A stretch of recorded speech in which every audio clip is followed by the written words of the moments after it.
8 days, $500,000. An international team of specialists armed with diagnostic equipment worth more than most people earn in a lifetime, and Eleanor Chase's Bugatti Chiron Super Sport still sat motionless, cold as a museum exhibit that had forgotten it was once a machine built to move. No sound, no signal, no explanation that held together past sundown. Then Isaac Ward walked in, a man in a faded canvas jacket, calloused hands, driving a pickup truck that looked like it had no business pulling into a $3.9 million dealership. He knelt beside the car, stayed quiet for 3 minutes, then made one move, and the Bugatti roared. What happened in those 5 minutes? The answer will change the way you think about expertise forever. Cherry Creek Boulevard on a Monday morning looked the way money always looks when it is trying not to be obvious about itself. Wide glass facades, polished stone sidewalks, and the particular kind of quiet that only exists in places where things are very expensive. Chase Prestige Motors sat at the corner where the boulevard curved, 12 showrooms spread across 4 states, and the Denver flagship was the crown of all of them. Inside, the floors were Italian marble, the lighting was calibrated to make every curve of every vehicle look like it had been sculpted rather than manufactured, and the staff moved in the careful, unhurried way of people who understood that the clients they served did not appreciate being rushed. On a normal Monday, it was the kind of place that made visitors feel they had stepped into a different category of existence.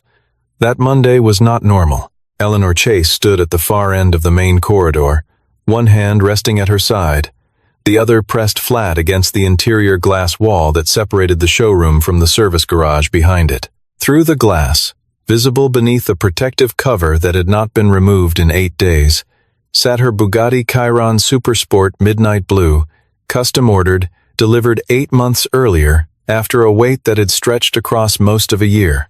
She had driven it for 7 of those 8 months with the kind of satisfaction that only comes from owning something exactly the way you imagined it.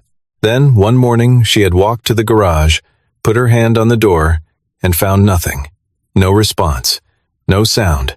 The car simply refused to exist as anything other than an object. Eleanor Chase had built Chase Prestige Motors from a single inherited branch office into a 12-location operation with a combined annual turnover that placed her in a bracket of people who no longer discussed money in the same terms as everyone else. She had done it by making decisions faster than her competitors, by reading situations with a clarity that bordered on instinct, and by never, not once in 17 years, allowing a problem to simply wait her out. She was not a woman who stood still in front of glass walls. And yet, there she was, fingers pressed against the pane, watching a covered car that had not moved in 8 days. The men responsible for solving that problem were somewhere behind her, assembling their materials for another morning briefing. Hunter Blake had arrived from Auto Elite International with a team of 4 specialists and a contract worth $500,000. Auto Elite was not a local operation. It was the firm that serviced hypercars for collectors in Abu Dhabi, maintained race-prepared vehicles for clients in Monaco, and had once flown a technician to a private island in the South Pacific to address a single brake calibration issue on a one-of-one commission.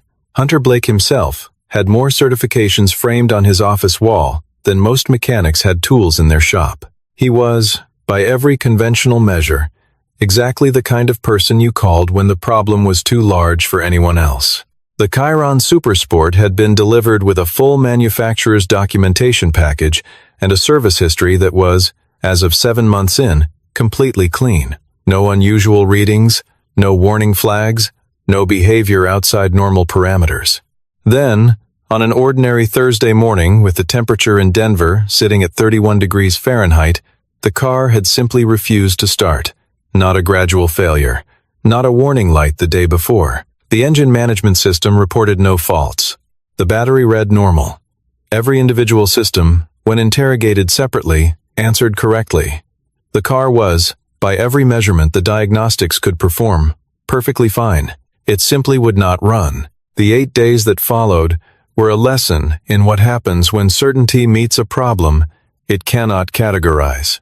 Hunter Blake had walked into Chase Prestige on day 1 with the particular confidence of a man who has solved harder problems in worse conditions. and that confidence had not yet left him, but it had changed texture. It was harder now, more defended, the kind of confidence that stops being a product of success and starts being a product of pride. On the first 2 days, the Auto Elite team deployed an Otis E diagnostic system and a specialized CAN bus reader that together represented more computing power than a small engineering department. The result was precise and baffling. No faults recorded anywhere in the system. Every electronic control unit, the engine management, the transmission controller, the battery management system, responded correctly to every query. The car's internal architecture believed it was healthy. The diagnostics agreed, and still the engine would not fire. This was the first signal that whatever was wrong existed below the level that standard diagnostic architecture was designed to reach. Days 3 and 4 brought replacements.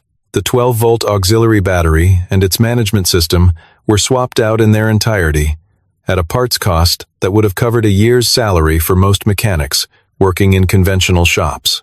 Every relay in the primary power distribution box was pulled, tested, and either cleared or replaced.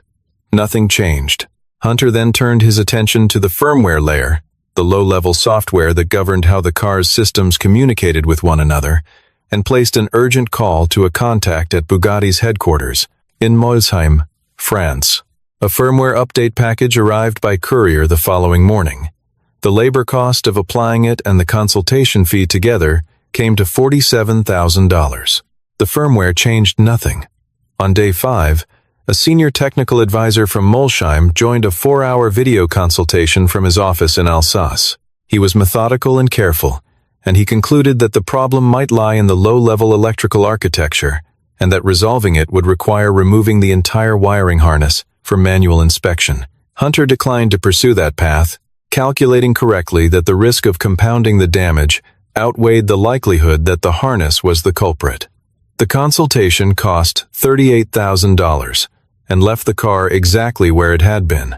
Days 7 and 8 brought the central control unit replacement and a complete manual inspection of every fuse and connector accessible from the engine bay. On day 7, Logan Pierce, the youngest member of the Auto Elite team, a man who had spent 4 years working on Formula 2 support vehicles before Hunter recruited him, had raised his hand in the morning briefing and suggested a secondary ground check. He had phrased it carefully, as junior members of teams led by senior specialists learned to phrase suggestions that contradict established procedure. Hunter had given the proposal 10 seconds of consideration and dismissed it. The primary ground points had been checked on day 1. Ground failures were elementary. This was a Bugatti Chiron Super Sport, not a vehicle where elementary failures went undetected for 8 days. What Hunter did not know, what no one in the room knew except the car itself, was that Logan was pointing at the right location and the wrong justification. He was close. He was not close enough. On the morning of day 9, Hunter Blake stood in the Chase Prestige conference room in front of a whiteboard covered in system diagrams and color-coded fault trees and delivered a briefing that was technically impressive and practically empty. The next step, he explained, was a full removal of the primary junction board, a process that would take between 5 and 7 additional days and incur an additional $120,000. Eleanor Chase listened to the entire presentation without moving. When Hunter finished, she stood up from her chair, closed the folder in front of her, and said 4 words, "I'll give you 24 hours." Then she walked out. Logan Pierce did not follow the rest of the team back to the garage immediately. He stood at the window and watched the parking area below. A dark blue Ford pickup had turned in through the service entrance, a vehicle with the kind of wear on it that suggested it had been working for a long time and had no plans to stop. On the passenger door, in small block letters that had been repainted at least once, were the words, "Ward Automotive General Repair." The pickup did not belong at Chase Prestige Motors. That was obvious to anyone who looked at it, and several people did. The parking attendant who waved it toward the service bay out of habit rather than recognition, the receptionist who looked up from her desk when she heard the unfamiliar engine note, and the junior technician who saw it pull in and assumed it was a delivery gone wrong. It was, in fact, exactly that. Eleanor's logistics coordinator had been searching for an emergency parts transport service the previous afternoon and had dialed Ward Automotive by mistake. The listing sat 3 lines above the correct number in an old vendor directory that should have been updated months ago. Isaac Ward had taken the call, confirmed the address, loaded the parts into the back of his truck, and driven out the following morning without attaching any particular significance to the errand. Isaac Ward was 43 years old, and he looked it in the way that men who have worked with their hands for a long time tend to look their age not diminished by it, but marked by it. His hair was dark with gray at the temples. His jacket was canvas and had been washed enough times to lose its original shade, and the way he moved suggested a man who had spent a great deal of time in spaces where economy of motion mattered more than appearance. He carried the parts box under one arm and held the delivery paperwork in his free hand. And when he pushed through the service entrance of Chase Prestige, he took in the space around him with the flat, comprehensive attention of someone whose eyes had been trained to read environments rather than simply observe them. He was walking toward the service desk when he passed the mouth of the main garage bay and saw, through the opening, the tail end of a covered vehicle. A section of the protective sheet had shifted, exposing the rear quarter panel and the exhaust assembly. Isaac Ward slowed his pace. He did not stop.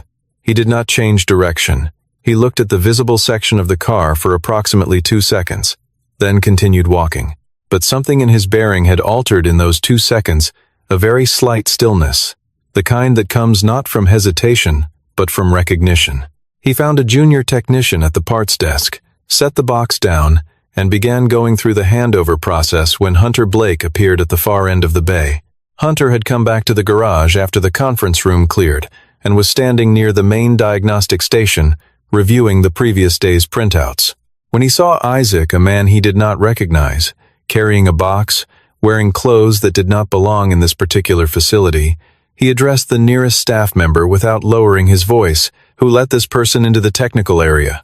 "I've asked for restricted access during the consultation period. It was not hostility. It was something more efficient than hostility, the administrative dismissal of a variable that did not fit the current framework." Isaac did not react to this. He finished reviewing the delivery paperwork, waited while the technician located a signature, and then turned to leave. He passed the entrance to the main bay a second time, and this time he stopped. Not for long, 3 or 4 seconds. He was looking at the covered car. More specifically, he was looking at the section of the exhaust assembly that the shifted cover had exposed, and he was reading something in it that was invisible to everyone else in the room. He asked the technician standing nearest to him a single quiet question. "What's wrong with it?" The technician gave him the short version: wouldn't start. 8 days. Specialists from out of state. No resolution yet. Isaac nodded. He thought for a moment. Then he asked, "What month was it delivered?" The technician didn't know. Isaac nodded again, as though the question had been answered anyway, and walked toward the exit.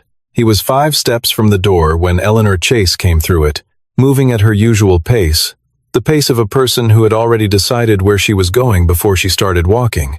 She saw Isaac, assessed him in the space of a breath, and looked at her coordinator. After a brief explanation of the mistake, she looked at Isaac with the polite, impersonal efficiency of someone closing an open variable.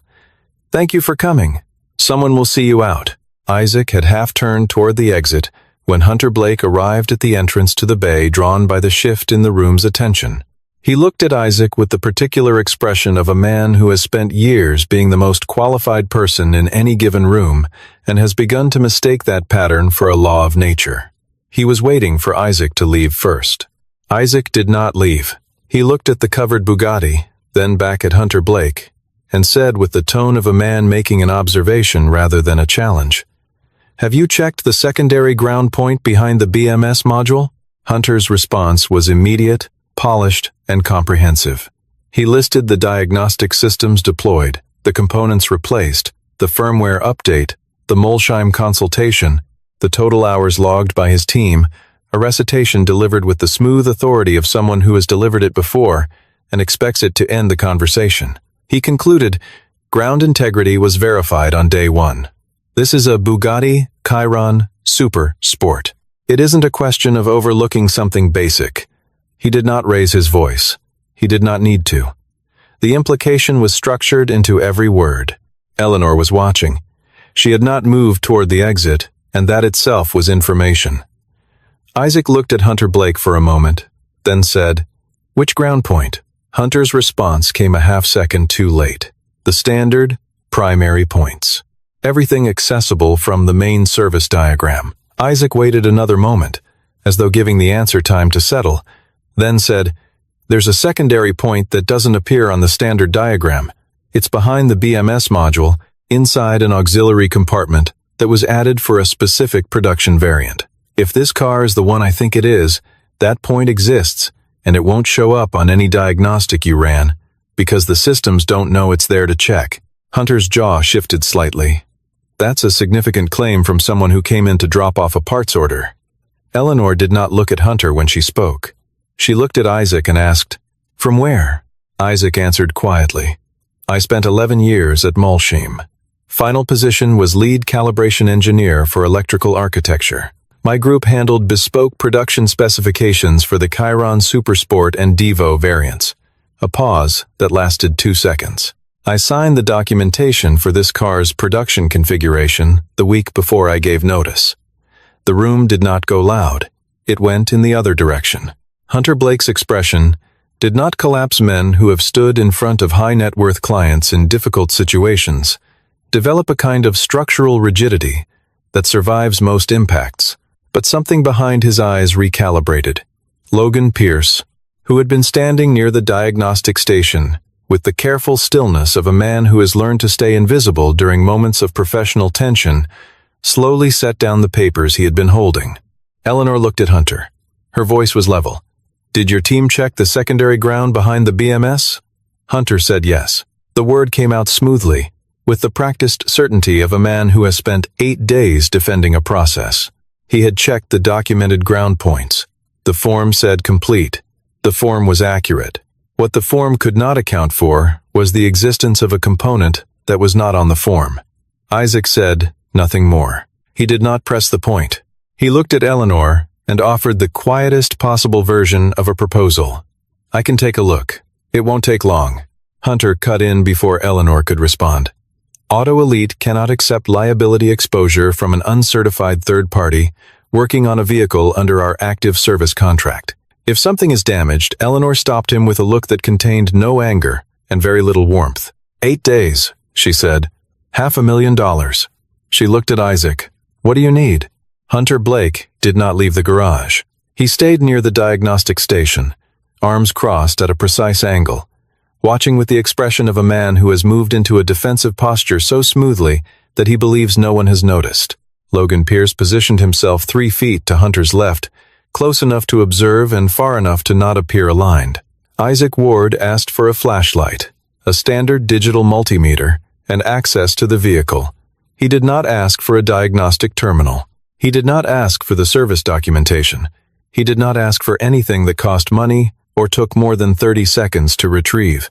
Isaac Ward walked around the Bugatti Chiron Super Sport once before he touched it. He moved at the pace of a man covering ground he already knows, not inspecting the car the way a stranger would, looking for evidence, but reading it the way someone does when they are remembering rather than discovering. His right hand came to rest briefly on the car's flank at a point just behind the rear wheel arch, and then again near the base of the windshield pillar.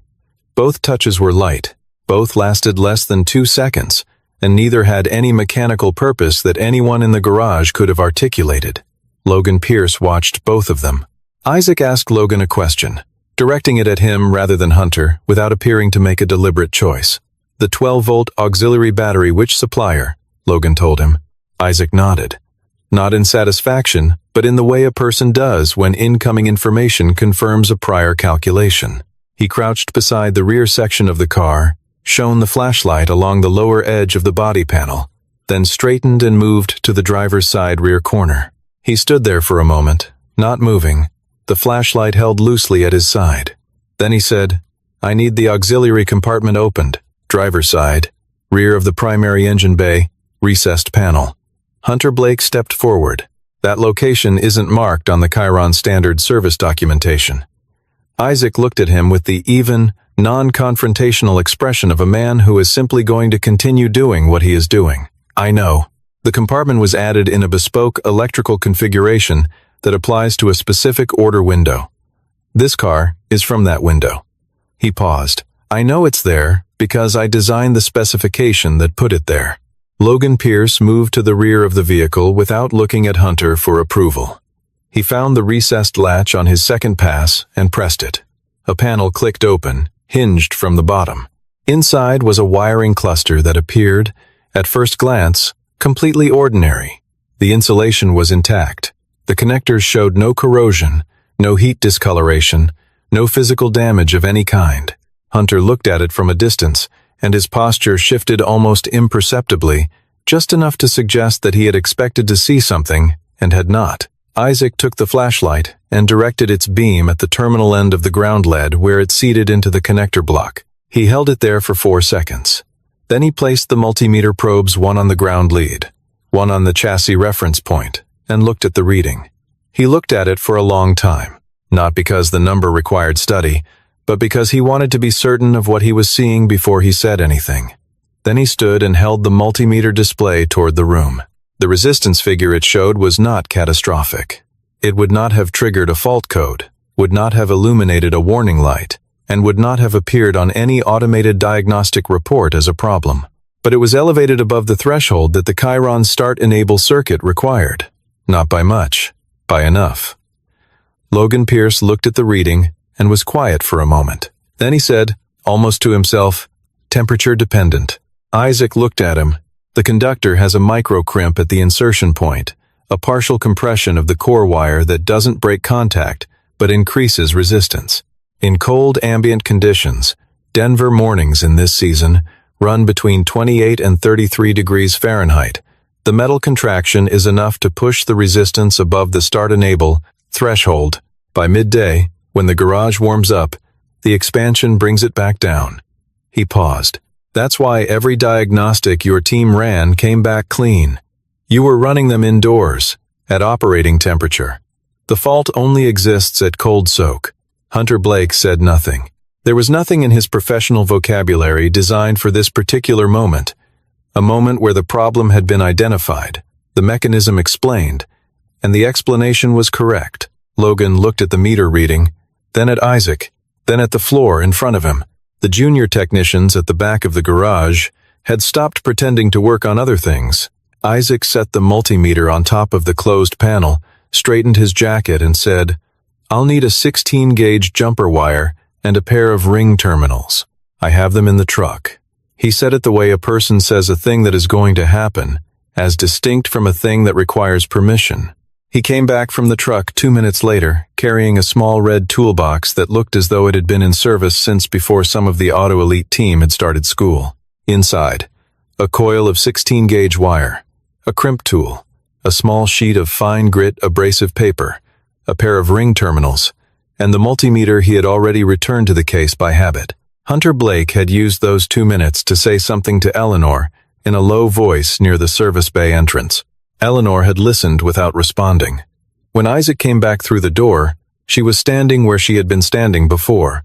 Isaac set the toolbox on the floor beside the open panel and worked in the way that people work when the action is familiar enough to have become physical memory rather than conscious procedure. The first thing he did was cut the end of the compromised ground lead cleanly, removing the section that contained the micro-crimp. He used the abrasive paper to clean the surface of the connector block's terminal point. Not quickly, not slowly, but at exactly the pace required. He measured the new section of wire against the gap, added 3 centimeters for the loop, and cut. He seated the first ring terminal in the crimp tool, positioned the wire, and applied pressure 1 clean compression, checked by hand, checked again with a slight pull. He measured the resistance at the new connection. The multimeter returned a reading that was 17 times lower than what it had shown 3 minutes earlier. He connected the jumper wire from the secondary ground point to the nearest chassis anchor, a bridge, temporary, sufficient. The connection took 40 seconds. He closed the crimped terminal with a second check, confirmed the seating of both ends, then straightened up and looked at the open panel for a moment before closing it. The latch engaged with a small, definitive sound. He stood, picked up his tools one at a time, and placed them back in the red box, and closed the lid. Then he looked at Eleanor Chase, nodded once, barely a gesture, and walked to the driver's door of the Bugatti Chiron Super Sport. He did not ask for permission. He did not announce what he was about to do. He simply opened the door, sat down in the driver's seat, and settled into it with the ease of a man occupying a space he has occupied before. The interior of the Chiron closed around him, the leather, the carbon fiber, the instruments in their precise arrangements. His left hand rested on his thigh. His right hand moved to the start button. He pressed it. The sound that followed was not what the word roar suggests in common use, something violent or sudden. It was deeper than that, and more controlled. The sound of a 16-cylinder engine with 4 turbochargers coming to life in a space designed to contain exactly that much power. It was the sound of the machine doing what it had been built to do and had been unable to do for 8 days. It filled the garage the way a particular frequency fills a room, finding every corner, registering in the chest rather than just the ears. Isaac Ward let the engine run for 15 seconds, long enough to confirm that the idle was stable, that no secondary faults had been triggered by the restart sequence, that the temperature readings were climbing as they should. Then he turned the engine off, placed his hand on the door frame, and stepped out. He put the key fob on the roof of the vehicle and looked at it for a moment without any readable expression. Logan Pierce had closed his eyes during the first 2 seconds of the engine sound. When he opened them, he looked at the car for a long moment, then looked at Isaac. He did not say anything. There was nothing to say that the sound had not already said. The junior technicians at the back of the bay were not pretending to work anymore, they were simply standing there.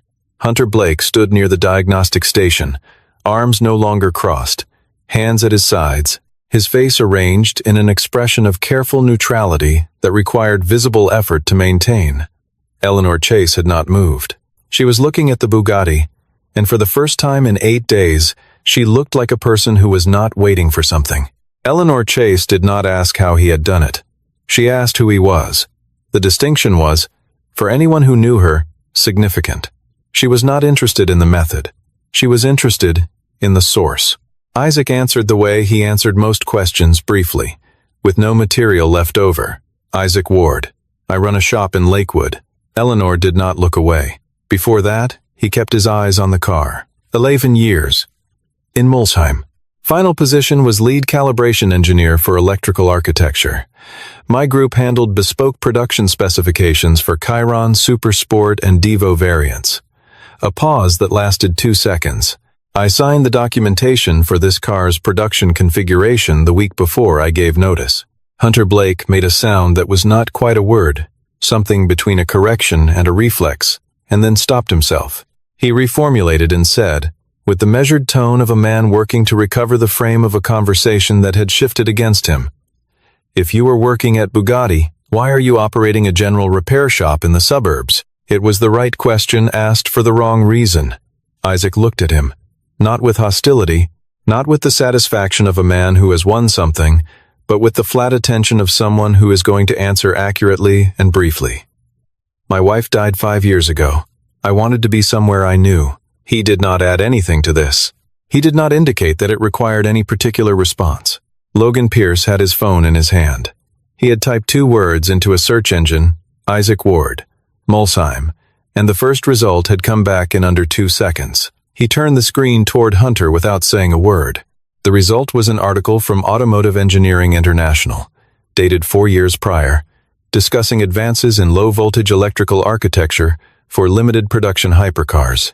The byline read, Isaac Ward, lead calibration engineer, Bugatti Automobiles SAS.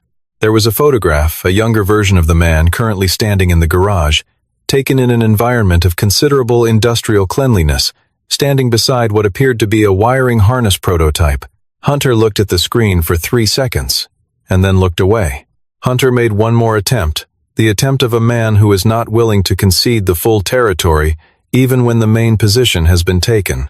He said, with technical accuracy, that the bridge wire Isaac had installed was a temporary measure, that the car required proper repair through an authorized service facility, that the correct fix was a full replacement of the compromised wiring section using factory-approved components, and that operating the vehicle in its current state was not formally sanctioned by the manufacturer.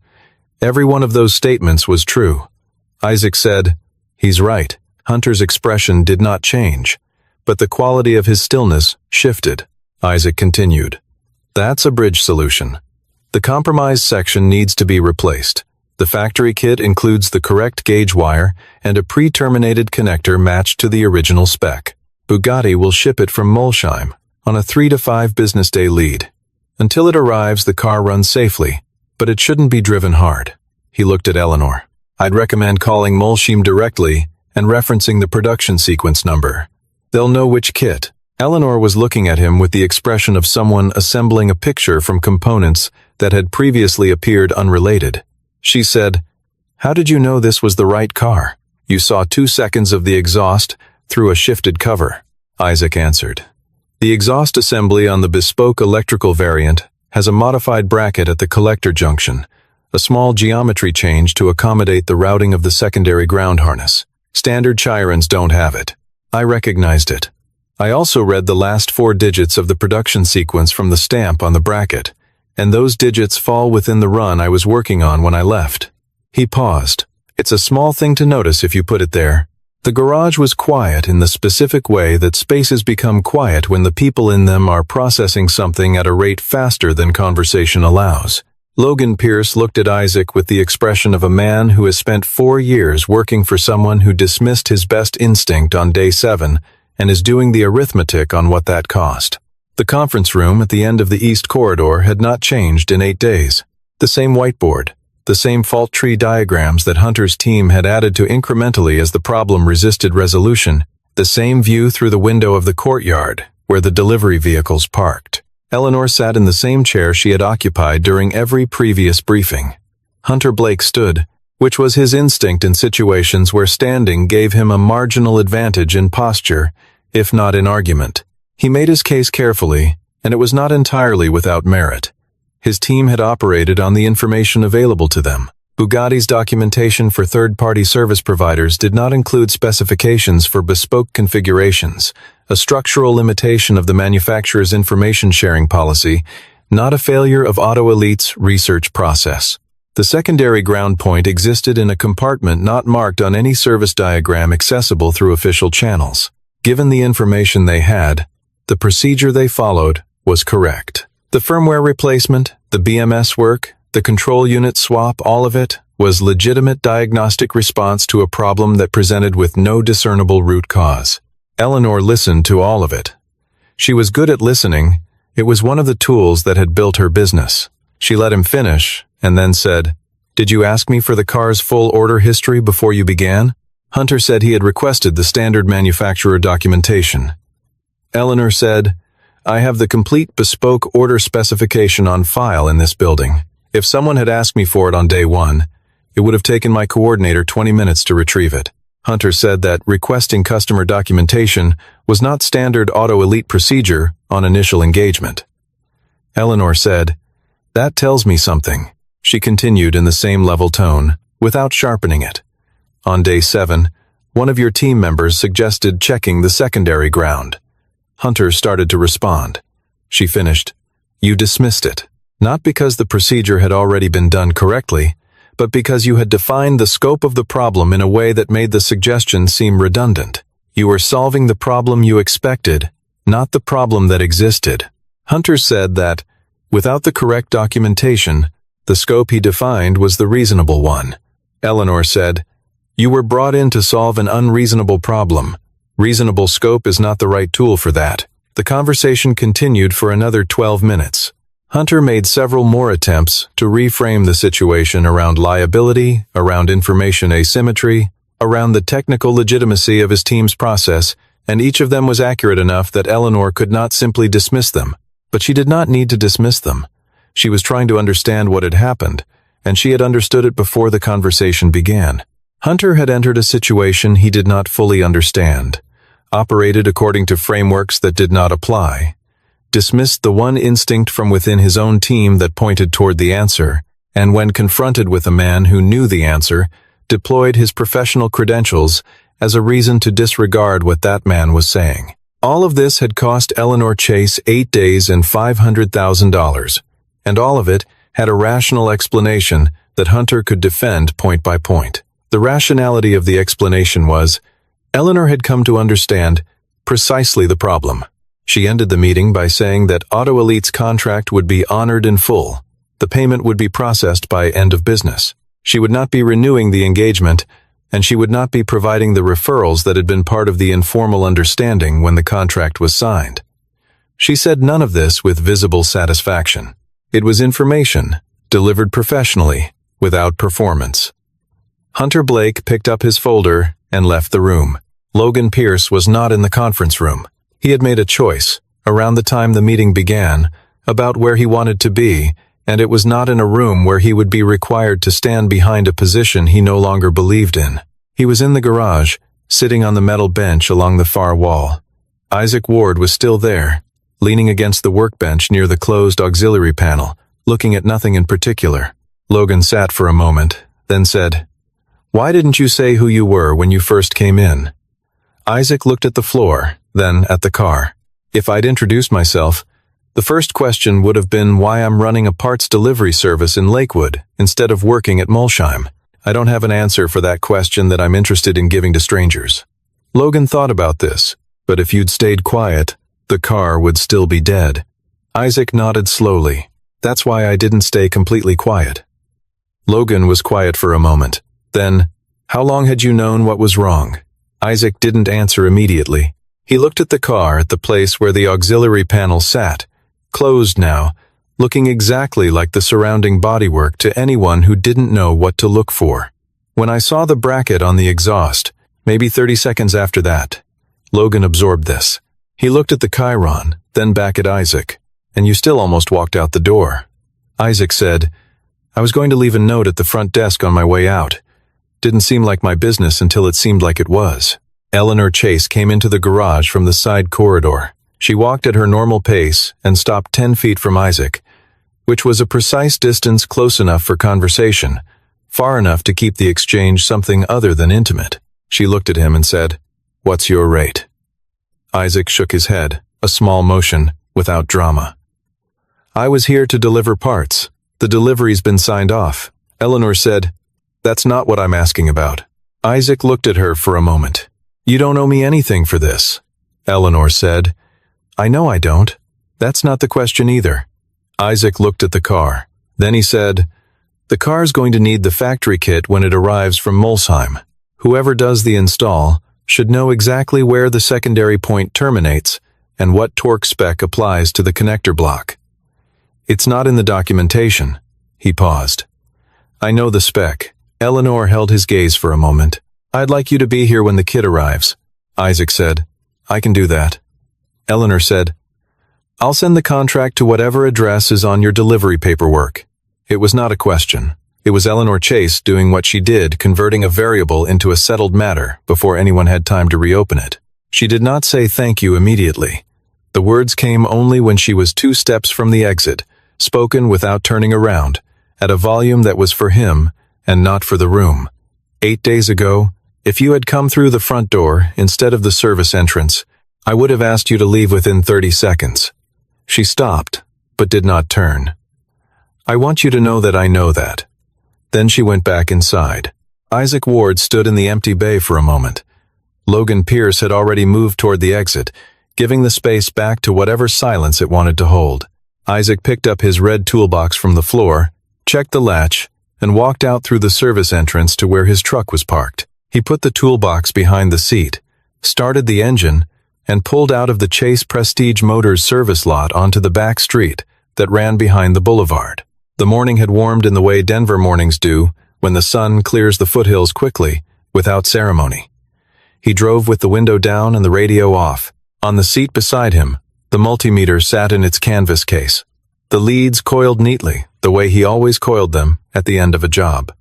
The drive back to Lakewood would take 22 minutes. He knew a route that avoided the main roads. Behind him, in a garage on Cherry Creek Boulevard, a Bugatti Chiron Super Sport was ready to run.